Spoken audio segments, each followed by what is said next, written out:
Good frosty morning, everybody. Just out in the yard, -7 Celsius, so I'm hoping to get some frost photos. I got the new 7200 macro lens here. It's so cold, my gnome has frost on his ass. Yeah, you can believe it.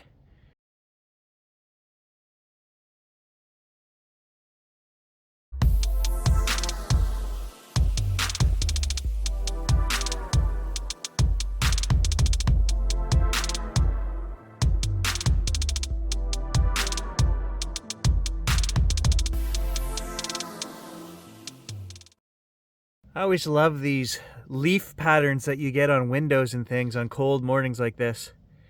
I'm sure there's a photo in here on the window of the truck somewhere.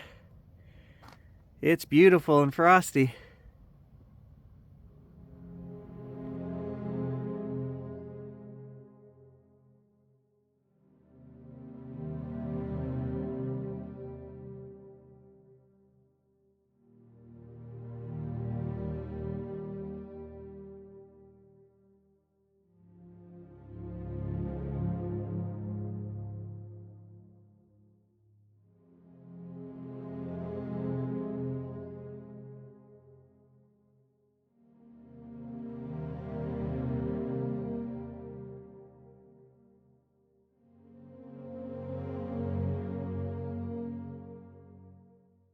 You know, this time of year, it's easy to want to just stay in the house, not go out. It's cold, it's damp, it's just cold.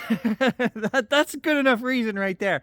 But I am going to embrace winter as it comes, and we're going to look for adventure in the snow and outings and photography and just exploring and hiking and going off in the woods.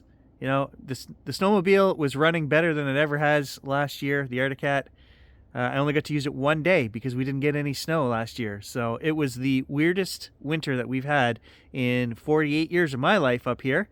So hopefully this year we're kind of back to normal. We can get out exploring and snowshoeing and skiing and all that other stuff. But to get into the mood, the changeover, I'm up early enjoying the frost today.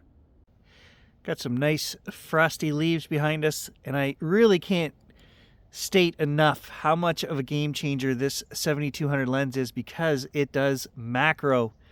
Not full macro, 0.5, whatever. Okay, we can get close. We can get within a couple inches and still focus on these things. And I don't have to switch and put a macro lens on here to do that. So I love it. And just the size and weight of it is a game changer, guys. This lens is going to stay on one of my two cameras, I'm pretty sure, 98% of the time.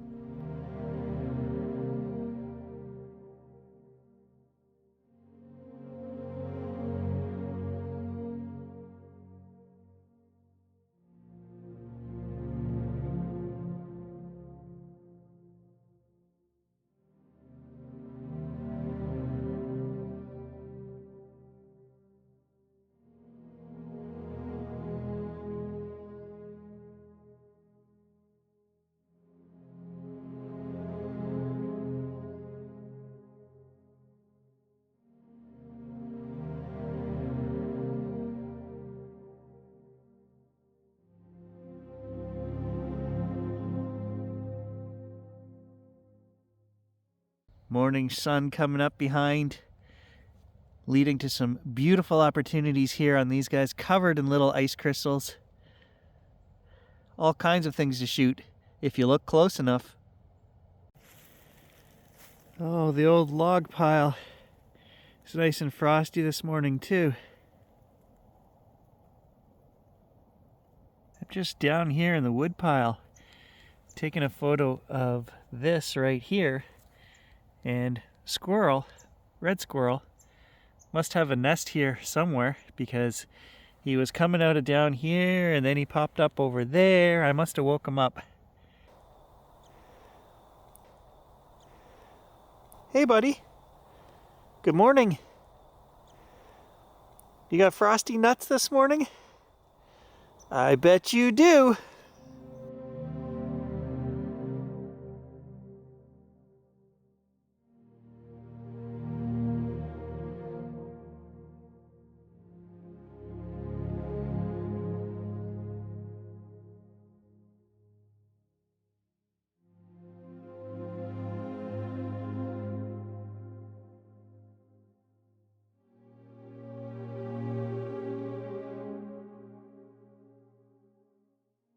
when they cleared the land for my house to be built 15 years ago, they dumped all of the logs right here.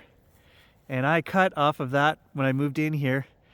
Probably for 3 or 4 years, we had fires. I mean, the pile was 10 feet high. And when we got to a certain point here, it just got rotten and it wouldn't burn very good and just wasn't good for fire. So I just thought, oh, we'll leave it, and in a couple of years it'll rot away. Well, we've been here 9 years and the wood pile is still here. That's how long it takes for stuff to decompose. I bet you it'll be here another 5 years. I've probably taken 20 images just here in this one little section of my yard alone. And now I see these orange leaves over here. The sun is just starting to hit them. I'm sure there's a photo right in there somewhere. Let's find it.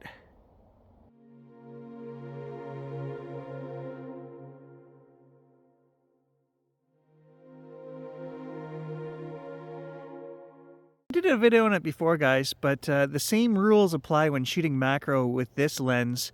It has the fastest autofocus of any Sony lenses. The best linear motors that Sony makes, there's 4 of them in here, and their top lenses all only have 4, so you can't get any better. And this thing will focus very quickly.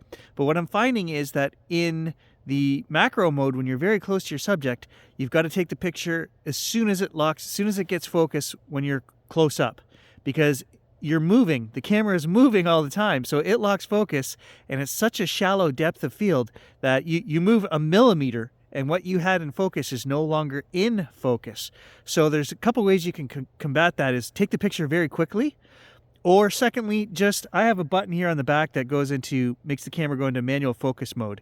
So I just push that top right button up there and my camera goes into manual focus. And then actually what I do is I don't turn the focus ring. I actually move the camera in and out to find what I want in focus, and then I take the picture. So I'll move slowly towards what I want, and I can do a burst, take a whole bunch, 10 or 15. That way you're guaranteed to get what you want in focus. Or if you just go really slow, you can cherry pick 1 or 2 shots on the way in. I did a whole video on how to do macro focusing in manual mode with the old Tamron 90mm. Well, the same rules apply with a lens like this. I hear some deer coming through. We might get a picture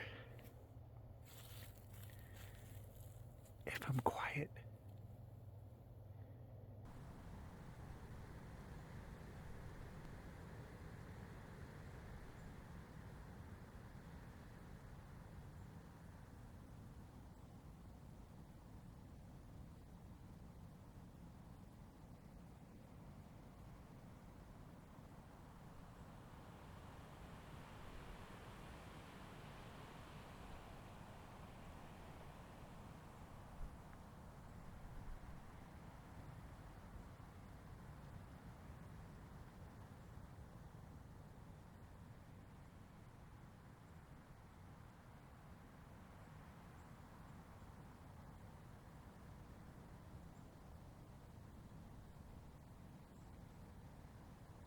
Man, I'm having a glorious frosty morning. Deer, squirrels, all kinds of great photography opportunities right here in my own yard. These are the kinds of adventures I want to bring you guys. The last adventure where we went for a hike up on the escarpment, and then just now, doing simple things. This is what photography is about, and I think I've kind of lost that joy and feeling over the years in the chase for better gear and the newest technology. To a degree, yes, this camera is invaluable that it does bird eye autofocus. I can do things with this camera that I couldn't do before. But other than that, I don't think I need any newer technology. I'm going to make these cameras last the next 10 or 15 years. I've got the A7R 3, 4, and 5. Each one is progressively better. But it's just the joy of throwing one lens on and going out and looking for small things.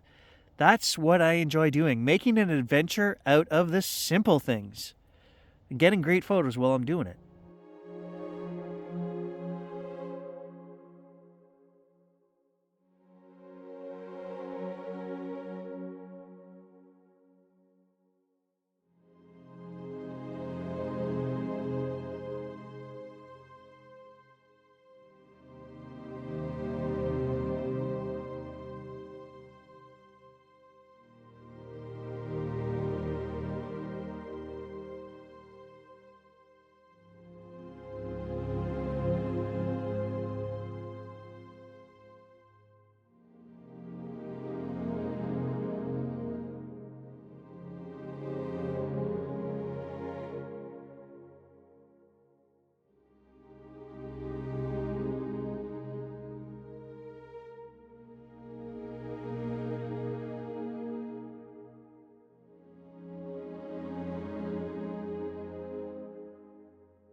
I'm gonna go in and warm up, guys. It's been fantastic couple hours out here wandering around taking photos. The sun has melted all the frost down this side of the house, so it is time to go in and warm up. Thanks for joining me.